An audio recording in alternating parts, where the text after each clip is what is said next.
Merci beaucoup de votre présence ce matin. Donc, je suis Christophe Eschenbrenner, je suis le président de l'association France Additive. France Additive, donc je suis président à titre bénévole, hein, c'est une association d'adhérents qui a regroupé, à fin 2023, il y avait à peu près 240 entités ou organisations membres de cette filière impression 3D en France. Ça va de la recherche aux usages, du demandeur d'emploi jusqu'aux grands groupes. Il y a des acteurs français, il y a des acteurs internationaux. Certains ont des activités en France, d'autres pas encore et s'intéressent à notre marché. Et on retrouve globalement les grands centres de recherche, les grands organismes de formation, des ateliers de fabrication, des offreurs de machines, de logiciels ou de matériaux. Vous trouvez des ateliers de fabrication, les services bureaux et un certain nombre d'utilisateurs dans différents domaines d'activité qui viennent interagir en fait avec cette communauté. Et donc en termes de procédés, on adresse l'ensemble des procédés. Les matériaux, c'est la même chose, hein, la céramique, polymère, métal, béton et alimentaire, etc. C'est une association qui a démarré il y a à peu près 30 ans. Elle s'appelait l'AFPR auparavant, pour ceux qui connaissaient. Elle est devenue France Additive il y a 3 ans, ici même à Lyon, lors des APS meetings, avec pour objectif d'aller plus loin que ce qui était AFPR, le prototypage rapide, à englober aussi bien les différents usages professionnels et industriels de la fabrication additive. Et on a pris cette baseline filière impression 3D, puisqu'auprès d'un certain nombre d'interlocuteurs, ça reste le thème générique auprès du grand public, des médias, des politiques notamment. C'est souvent ce terme qui revient. Donc le principe en fait de France Additive, c'est de créer une dynamique. On a un petit peu 3 niveaux d'action. Cette action se mène aussi bien avec nos adhérents qu'avec des acteurs qui sont partenaires ou avec des tiers qui interagissent avec nous. On a un premier niveau, c'est d'être un réseau. Donc, c'est en fait de se connaître les uns les autres. On a un annuaire public, un annuaire privatif avec des données lorsqu'on veut contacter quelqu'un. Ce réseau, il essaye de créer de la valeur. Donc, il y a des sous-groupes thématiques en fonction de sujets. Donc, 1 ou 2 adhérents soumettent une problématique et on essaye de fédérer autour de lui. L'exemple qui est le plus d'actualité aujourd'hui, c'est l'INSEP, pour l'Institut national du sport et de la performance, qui s'était posé la question de l'utilisation de la fabrication additive pour améliorer les performances des athlètes. Et donc, ça fait 2 ans qu'on a mené un certain nombre de choses. Vous en avez peut-être vu si vous êtes allé à Global Industries, vous avez vu certaines réalisations. Il y en aura aussi au salon 3D Print. Il y a des choses qui sont exposées à l'INSEP. Et le principe a été de mettre en lien les grandes fédérations sportives, le centre technique du sport et des acteurs de la fabrication additive au service d'un certain nombre soit d'entraîneurs ou de sportifs. Et on a adressé aussi bien, on va dire, l'outillage, donc entre guillemets le monde de l'entraînement, versus des éléments liés au matériel utilisé par les sportifs. Voilà, donc cet exemple-là, il est déclinable à d'autres domaines. Ce niveau en fait de création de valeur ensemble, donc la notion d'entraide, on essaye aussi de créer une dynamique commune sur des thématiques, notamment en lien avec les pouvoirs publics. Et donc il y a France Additive avec des partenaires au sein de l'Alliance Industrie du Futur. Nous portons le plan national impression 3D qui vise en fait à créer une dynamique en France aussi bien du côté de la demande que du côté de l'offre que des ressources humaines. Sachant que s'il n'y a pas de marché, l'offre ne trouve pas de besoin. Et s'il n'y a pas de talent, on n'est pas capable de concevoir différemment, de produire ou d'utiliser nos innovations. Voilà, donc ça, c'est des choses structurantes. Ça a mené notamment à un appel à projet qui s'appelle Machines et robots intelligents, qui est actuellement ouvert, dans lequel la fabrication additive a toute sa place. Et donc, c'est dans le cadre du plan France 2030, où il y a plusieurs sociétés ou des consortiums qui peuvent déposer des dossiers et être accompagnés par les pouvoirs publics sur un temps long afin de passer d'un niveau de résultat à un autre grâce à cet accompagnement public. D'autre part, on intervient sur des sujets de communication. Donc, on organise un forum tous les 2 ans. Il n'y en a pas cette année, le prochain sera l'année prochaine. Et on est partenaire de nombreux événements. Donc, c'est le cas historiquement. On a la chance d'être invité par les APS Meetings depuis de nombreuses années. Depuis l'origine, même très certainement. On est animateur prochainement du pavillon France qui aura lieu à Formnext, pour ceux qui se rendent en Allemagne, qui est le salon mondial de la fabrication additive. Donc j'ai réussi à ce que Business France s'intéresse en fait à notre domaine. Auparavant, ils n'accompagnaient pas en fait les sociétés françaises à l'étranger sur le sujet de l'impression 3D. Et donc c'est la première année où il y aura un pavillon France géré par Business France avec un accompagnement expert et des chèques export qui permettent de réduire un peu le ticket d'entrée pour les exposants. Et il y a plusieurs régions qui se sont joints à ce dispositif pour créer une dynamique locale, nationale et internationale. Voilà, c'est un petit peu des exemples de choses que l'on fait au service de la collectivité. Et ensuite, bah, chacun fait ses affaires, qu'il ait des étudiants à proposer ou du business ou des offres. Ça se passe à travers ce réseau, mais on n'est plus sous la tête de France Additive. Moi, je suis membre d'Asso Systèmes, donc on est sur l'offre logicielle. Donc le sujet un petit peu de ce matin, ça part en fait d'un constat, qui est de dire, bah, aujourd'hui, la fabrication additive, elle a des offreurs. Il est rare que vous cherchiez quelque chose et qu'on ne trouve pas une machine, un matériau, un logiciel, un atelier de fabrication qui dispose des capacités. Il n'a peut-être pas exactement le bon format, il n'a peut-être pas exactement le bon matériau ou le stock disponible ou le logiciel avec toutes les fonctionnalités qui seraient nécessaires. Mais globalement, lorsqu'il y a un projet, on arrive à le structurer et à répondre à ses besoins, de choses les plus simples jusqu'à des projets les plus ambitieux. D'autre part, on a un système, on va dire, de formation qui est de plus en plus organisé. Vous avez aujourd'hui des bacs professionnels qui font des formations additives, vous avez des BTS, des universités, il y a des écoles d'ingénieurs. Les jeunes qui sont en prépa ingénieur, ils font des sujets en impression 3D alors qu'ils ne font pas que des maths et de la physique. On leur fait faire aussi un peu de maker. Et peut-être qu'un jour, on en aura même dans les écoles de commerce ou les écoles de médecine, puisque cette thématique, elle est présente de plus en plus. Le troisième pilier que l'on a, c'est la demande. Et quand vous analysez, vous regardez ce qui se passe sur le marché français, globalement, on adopte de la même manière que les autres pays. Peut-être différemment, peut-être avec moindre volume. Le français, il est un peu plus lent à passer dans les innovations. Mais globalement, nos startups, nos sociétés moyennes, nos grands groupes internationaux, ils ont le même niveau d'adoption que ce qui se passe en fait dans d'autres pays. Et donc globalement, ce qui nous manque, puisqu'aujourd'hui on peut considérer que nous sommes dans un marché qui est presque stagnant, il reste en croissance si vous analysez vraiment en fait les chiffres, les choses comme ça, mais par rapport à une offre qui a augmenté, il apparaît comme stagnant. Donc on n'est plus sur des 30%, 40%, on n'est pas sur l'effet de mode ChatGPT, Generative AI, etc. Donc les gens ont l'impression que finalement c'est un marché qui est un petit peu déceptif. On entend quelques sociétés qui font faillite. On entend toutes les sociétés américaines qui avaient levé beaucoup d'argent, qui ont perdu quasiment tout cet argent et qui sont en restructuration, qui font des plans de licenciement, etc. Et on a globalement une vague qui provient de la Chine, où le marché se fait inonder de machines dans un certain nombre de procédés et progressivement presque sur tous les procédés. Donc c'est ce contexte globalement ambiant qui fait se dire il faut savoir, avec la communication, aller au-delà de ce que pensent les gens, les éléments un petit peu perçus, et revenir à la réalité des choses, qui est que c'est un marché qui croît, qu'il y a de plus en plus d'usages et d'applications. Et ce sur quoi un petit peu je vais vous faire travailler ce matin, c'est cette notion de comment pouvons-nous construire un plan de communication tous ensemble. Donc je ne connais pas dans quel domaine vous êtes intervenant dans la filière, mais autour de la notion de réplication des usages. C'est-à-dire, on a des cas d'usage dans pratiquement tous les domaines. Par contre, on constate qu'il y a peu de réplication. C'est-à-dire que lorsqu'une société a adopté, elle fait, et ses concurrents ne vont pas nécessairement la copier dès le lendemain matin. Ça met un certain temps, ça a été le cas avec l'orthopédie, ça a été le cas avec les dentistes, ça a été le cas avec d'autres domaines. C'est lent, le marché français est trop lent, alors qu'après, quand on passe un certain contournement, on rattrape le marché. Et c'est le cas aujourd'hui du dentaire, qui a rattrapé au niveau français les volumes que l'on constate dans les autres pays. Et donc c'est un peu cette réflexion de dire, peut-être en quelques mots, le positionnement de votre entreprise, si vous êtes d'accord. Vous allez être enregistré, donc ne dites que des choses que vous souhaitez dire et qui seront enregistrées. Donc on n'est pas dans le confidentiel, on n'est pas dans les choses propres à votre activité, on est dans le collectif.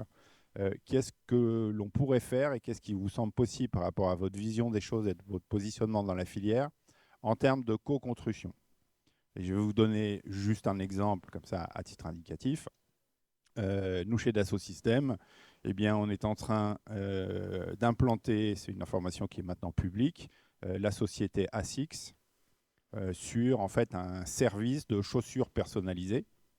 Donc, on faisait déjà l'usage de l'impression 3D à travers, on va dire, des semelles personnalisées, ce type de choses. Ben là, ASICS va aller plus loin parce que c'est une marque de performance. Et donc, on est capable, à partir des logiciels de conception et de simulation, de prendre un certain nombre de critères au niveau du corps humain et de les transposer et d'en générer une information personnalisée qui va donner lieu à une fabrication. Et donc là, on est dans l'ultra personnalisation parce que ce n'est plus la morphologie en fait juste de mon pied, c'est entre guillemets la morphologie de mon corps, ma pratique sportive, qui va donner lieu en fait à une fabrication personnalisée. Et donc c'est un exemple qui serait de dire qui d'autre sur le marché a finalement exactement la même problématique et pourrait adopter la même chaîne de logiciels, d'imprimantes, d'ateliers de fabrication, de concepts online avec personnalisation, etc. et d'adressage d'un marché qui correspond à un certain segment. C'est-à-dire que quand vous achetez des baskets de mode, vous n'êtes pas du tout acheteur de ce type d'objet. C'est si vous êtes dans la performance, dans le running, dans peut-être le golf, dans certains éléments, on va voir une différence, bien évidemment. Donc c'est cette notion de se dire dans quel domaine je suis, qui j'adresse, qu'est-ce qui a été réussi. Vous pouvez prendre n'importe quel exemple que vous connaissez. Et est-ce que ce serait transposable à d'autres? Et le dernier point que vous pouvez essayer de réfléchir, c'est est-ce que je serait possible de communiquer autour de ça? Qu'est-ce qui est possible de faire? Quelles sont les limites? Est-ce que c'est un communiqué de presse? Est-ce que c'est une vidéo sur YouTube? Est-ce que c'est dans des événements comme ici? Donc voilà, ce serait un concept, un cas d'usage réel et une déclinaison pour que d'autres fassent la même chose. Et ça répondrait à l'enjeu principal en fait, du plan national impression 3D, c'est de monter en volume pour baisser les coûts, très clairement, et augmenter en fait, la valeur des livrets. Donc on a un problème de volume. Qui dit peu de volume dit des coûts élevés, dit un problème de compétitivité. Donc c'est aussi ces éléments. Quand on est dans la réplication, c'est plus facile d'aller chercher des volumes et de baisser ses coûts que d'aller à chaque fois chercher l'innovation, avoir tout un cycle de recherche, de transfert, de valorisation. Si derrière on n'a pas les volumes, on se retrouve avec des sociétés en défaillance, comme c'est le cas pour un certain nombre des acteurs aujourd'hui. Voilà, donc c'est un échange libre. On a à peu près un quart d'heure, 20 minutes. Si certains d'entre vous, merci à ceux qui nous ont rejoints. Vous allez être invité à participer si vous le souhaitez. On va s'exprimer.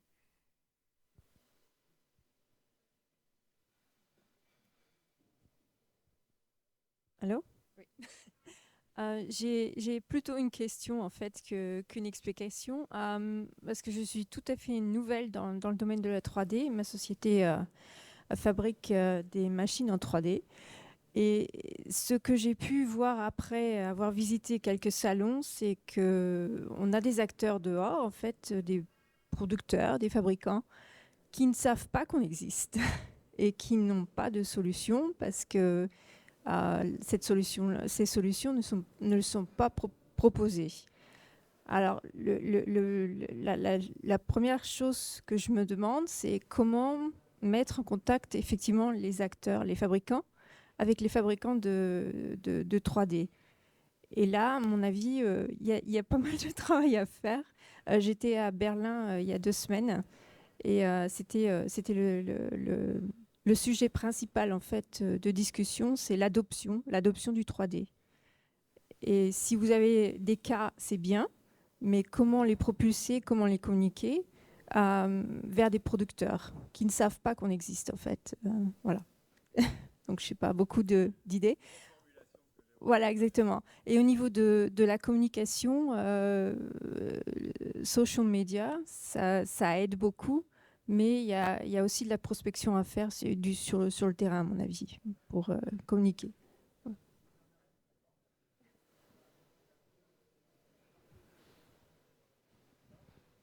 Bonjour, moi je suis au CEA, donc plutôt aéronautique spatiale. Et donc nous, c'est vraiment un marché d'ultra niche. On travaille pas mal avec Dassault, pas Système les autres, aviation.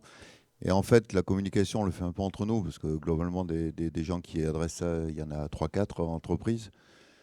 Donc globalement, ça se passe bien, parce qu'on se dit un peu ce qu'on fait, et donc chacun progresse. On a aussi pas mal de contacts avec les universités, à travers des thèses ou à travers d'autres enfin, voilà, d'autres représentations avec les universités. Donc entre les trois quatre entreprises qui travaillent là-dessus, plus les thèses et les rencontres universitaires, globalement, on progresse tranquillement, mais sûrement.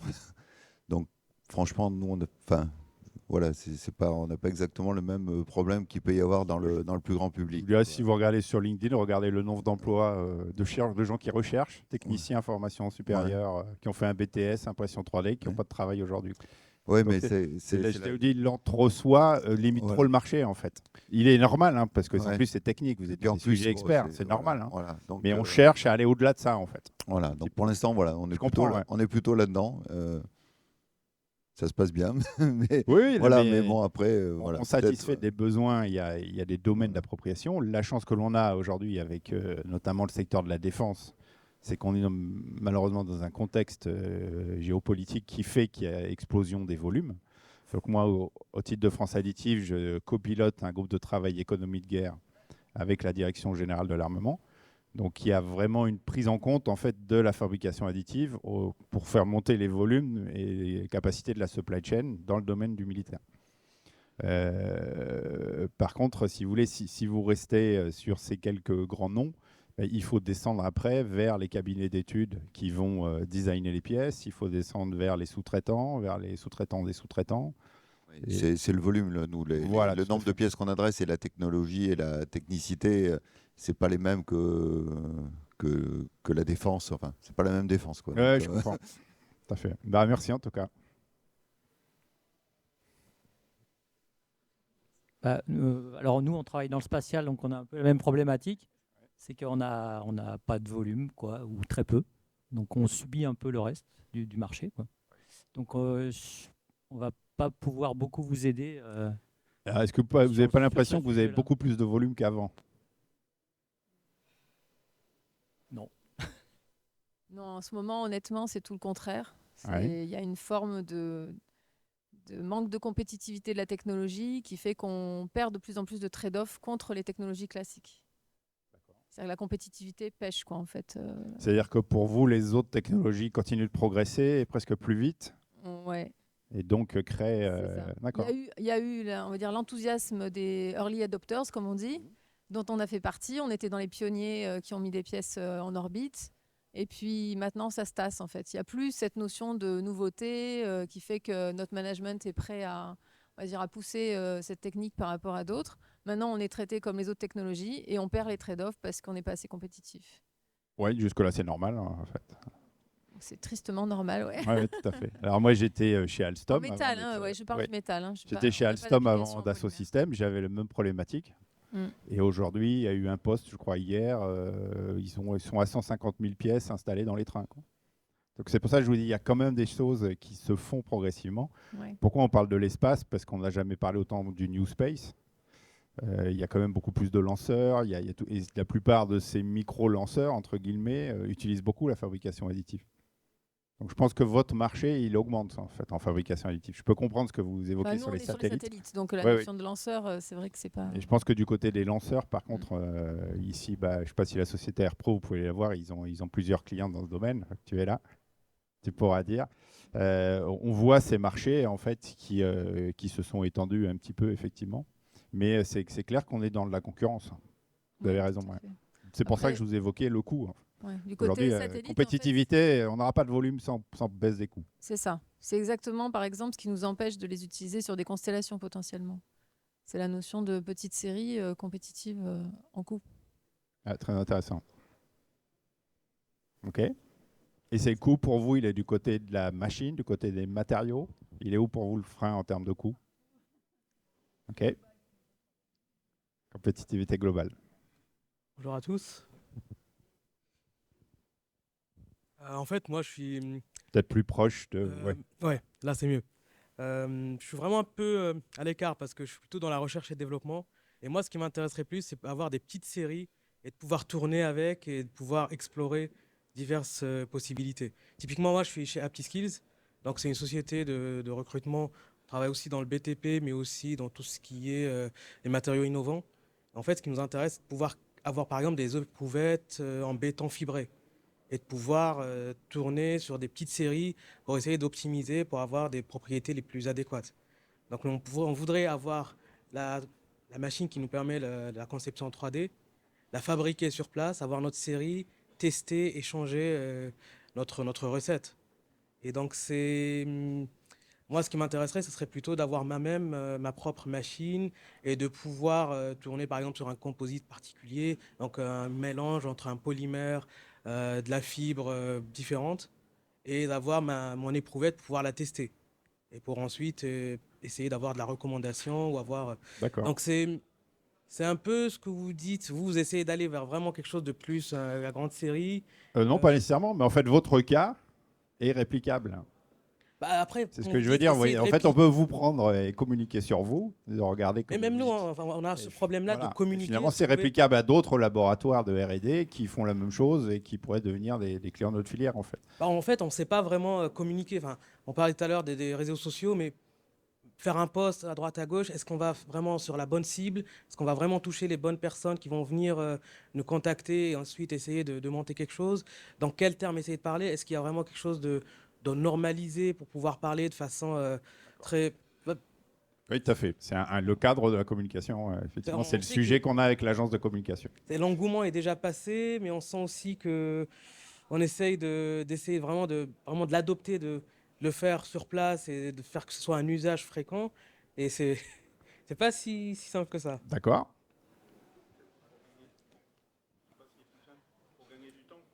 En fait, l'idée d'une marketplace, en fait, c'est-à-dire émettre les besoins et puis laisser venir les fournisseurs au contact. Oui, mais Voir elles qu'est-ce qu'ils existent, peuvent y proposer. compris chez Dassault Systèmes. Ça, c'est une réponse, c'est pas de la communication, en fait. L'idée, c'est de se dire, là, dans votre cas, moi, ce que je pense, c'est que vous avez un centre de recherche, vous avez un Tout besoin, petit, hein, enfin, ça- et en fait, c'est allons communiquer sur vous en disant, voilà, il a trouvé avec la fabrication additive les réponses à ses besoins, et allons chercher vos clones, en fait. Alors, ça vous intéresse pas, vous, ça va pas changer votre vie. Oui, Ce qui va changer, c'est la taille du marché. C'est vrai. Et si la taille du marché augmente, bah, vous aurez peut-être plus d'imprimantes qui vont répondre, vous, à votre besoin. Vous allez peut-être trouver des débouchés au programme de recherche sur lequel vous travaillez, etc. C'est Oui. pour ça que c'est vraiment une action collective.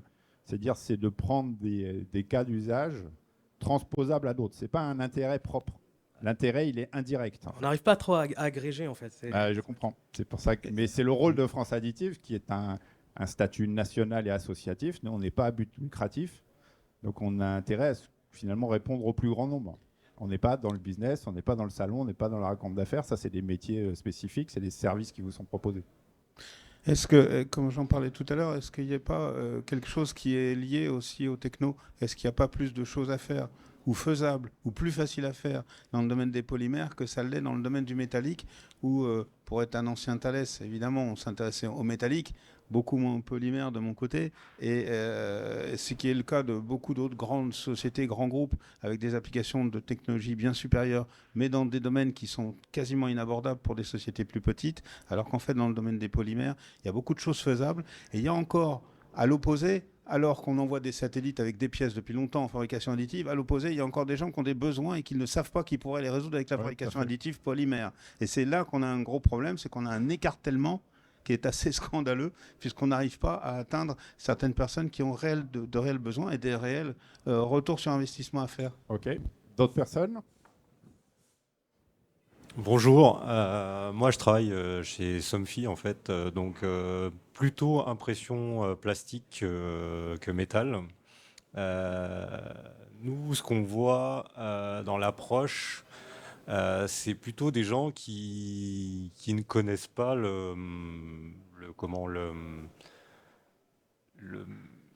l'approche impression, vraiment l'approche où il faut limiter le volume de pièces, la quantité de matière. En fait, c'est vraiment nos concepteurs, nous, aujourd'hui, c'est plutôt ça ce recul-là qu'ils n'ont pas, quoi. Aujourd'hui, ils sont sortis de l'école avec une base plutôt mécanique conception. vraiment typé injection plastique ou de choses comme ça. Et dès qu'on bascule sur du besoin fabrication additive, il faut éviter les pièces, il faut travailler autrement. Et tout ce discours-là, nous, on le travaille quotidiennement avec l'équipe Innov, mais voilà, c'est vraiment, je pense, sur ces bases-là qui manquent, quoi. Et on se rend compte quand on livre des pièces qu'on a modifiées, le concepteur il dit ah bah non, c'est pas ce que je veux, quoi. Alors que la fonction elle y est, quoi. Donc je pense qu'il y a un vrai travail là-dessus de communication, quoi. Oui, ou de réplication de ce que vous avez fait finalement, Ouais, une sorte voilà. d'innovation qui accompagne les gens, qui fait évoluer. Parce qu'après, on ne fait pas de l'additif pour faire de l'additif. Voilà. Si ça ne sert à rien, C'est du gain. ça ne sert à rien. C'est pour faire du gain direct. D'accord. D'autres personnes?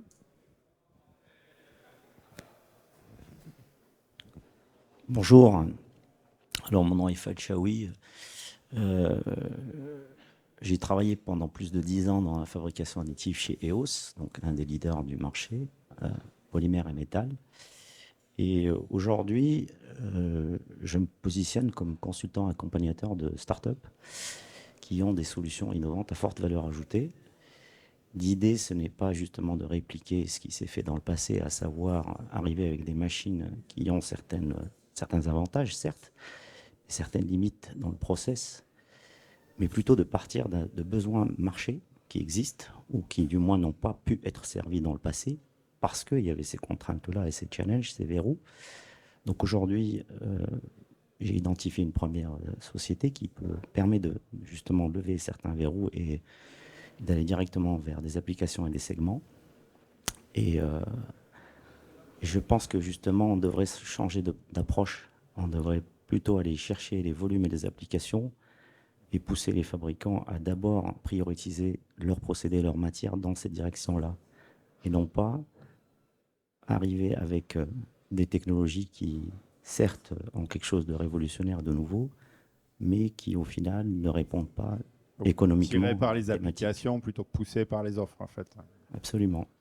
Donc aujourd'hui, il y a pas mal de choses dans des segments peut-être qu'on a dû délaisser parce que tout le monde s'est penché vers l'aéronautique, le spatial, même pas la défense au départ. Et ça répondait justement à une contrainte qui était de devoir faire des séries limitées à forte valeur ajoutée. Donc on est allé chercher les pièces les plus chères pour démarrer. Et on se retrouve justement sur un plateau. Là, je parle bien évidemment de métal. Oui. Dans le polymère, je pense qu'on peut faire complètement l'inverse. Et on peut faire ce que j'ai évoqué au début, c'est-à-dire aller chercher des applications, un peu comme ce qui était dans le dentaire, mais je pense qu'il y a d'autres applications qui se rapportent au corps humain, pour lesquelles il y a des technologies très intéressantes. Il y a effectivement le corps humain, il y a l'exemple de l'atis médical avec les implants mammaires, il peut y avoir d'autres. Le marché des hanches qui est important aujourd'hui. Absolument. Après, il y a d'autres segments, on parle souvent des polymères et du métal, mais si on prend les batteries solides, aujourd'hui, aux États-Unis, vous avez une société cotée en bourse qui propose des batteries imprimées en 3D. Donc, c'est aujourd'hui, quand on raisonne batterie en France, en fait, on relocalise des systèmes de production qui sont en Chine ou en Corée avec des machines qui viennent de Chine et de Corée et on fait la même chose que les batteries existantes. On rattrape, en fait, d'un point de vue supply chain. Mais on a un centre spécialisé qui est l'Université de Picardie qui a des chercheurs très performants dans ce domaine et qui sont, eux, chassés par les Américains. Oui, dans nos domaines, si vous creusez, vous allez voir que dans les domaines des processeurs, on utilise la fabrication additive. Absolument. Donc il y a de nombreux segments en fait, où on est présent. C'est pour ça que on ne voit pas toujours ces éléments. Il y a certains projets qui sont cachés aussi.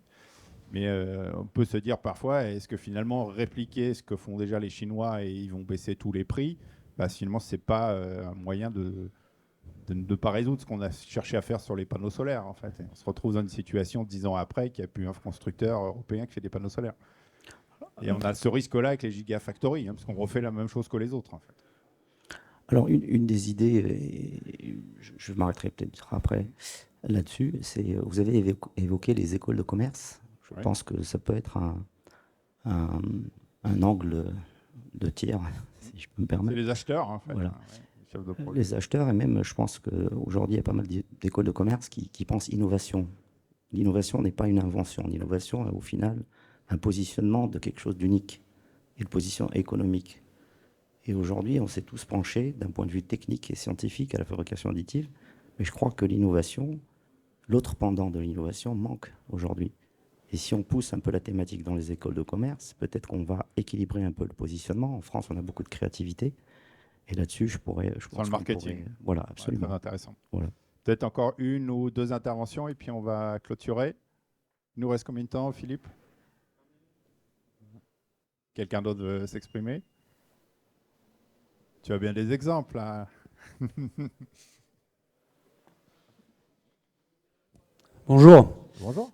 Excusez-moi, je suis un peu près. Martin Bizot, moi je représente la société ePlus 3D. Vous parliez tout à l'heure de la Chine. Moi je représente une entreprise justement qui vient de Chine, puisqu'ePlus c'est une entreprise qui fabrique des machines à fusion laser métal très très grand format. Et effectivement, alors on ne répond pas à toutes les problématiques du marché, puisqu'en France le marché est très orienté défense et sécurité. Par contre, pour d'autres applications, on va pouvoir amener des machines qui ont des volumes d'impression qui sont supérieurs à ce qui se fait aujourd'hui traditionnellement sur le marché et à des prix qui sont aussi très compétitifs. Oui. Et donc, on va pouvoir permettre à certaines entreprises de développer des applications qu'elles ne pouvaient pas développer avant avec les technologies classiques parce qu'il y avait des restrictions de taille ou de prix. Voilà. Et voilà, on est une entreprise chinoise, donc il y a certaines difficultés et le marché n'est pas toujours ouvert à la Chine. Ce que je veux dire, c'est que les nouveaux entrants accompagnent aussi quelque part le sujet coût, en fait. C'est ça. Et en fait, notre rôle, notre présence permet aussi d'élargir le champ d'application possible sur le marché. Oui, c'est intéressant. C'était peut-être des gens qui s'étaient détournés de choses pour des questions de coût. Oui. Et pourraient s'y réintéresser aujourd'hui. C'est ça. D'accord, intéressant. Une dernière intervention? Je vous vois sourire. On s'arrête là? Voilà, merci beaucoup. Donc, probablement, vous verrez ce thème-là arriver sur les... On va voir de quel point de vue, communication, etc. L'association France Additive, elle a un petit budget. Ce qu'elle va proposer en fait à ses adhérents ou à des acteurs du marché, c'est quelque part de co-construire des actions ensemble. Pourquoi on a un petit budget? C'est parce qu'on a des adhérents qui payent des cotisations et on organise notre forum tous les 2 ans qui génère un peu de trésorerie et donc qui nous permet d'aller structurer un petit peu le marché. Donc quand on parle de co-construction, c'est aussi avec vos propres, si vous avez une personne du marketing ou de la com ou un attaché de presse ou autre, travailler ensemble. On ne cherche pas du tout à se suppléer. Nous, on est là pour créer une dynamique, mais c'est avant tout un réseau de bénévoles avec quelques personnes qui les accompagnent. Donc voilà, on va essayer d'aller de l'avant. Notre prochain rendez-vous, donc pendant la journée, si vous voulez me rencontrer, je suis présent ici. Merci à l'organisation, à Jamil et à Philippe de nous avoir alloué un espace, comme à chaque fois, c'est toujours un plaisir. Nous serons également à Lyon au mois de juin. On sera à IBD Le Mans également, donc on est souvent sur différents. Et à Lyon, la particularité du 3D Print cette année, c'est que c'est les 10 ans du salon. Donc on organise une soirée le mardi soir, réservée aux exposants et aux adhérents. Donc si vous ne l'êtes pas, il n'est pas trop tard. Et faisons la fête ensemble, voilà, le 4 juin. C'est les 10 ans du salon, peut-être qu'un jour on fera un anniversaire des APS avec plaisir. Voilà, merci pour votre temps. C'est important d'avoir ces contributions.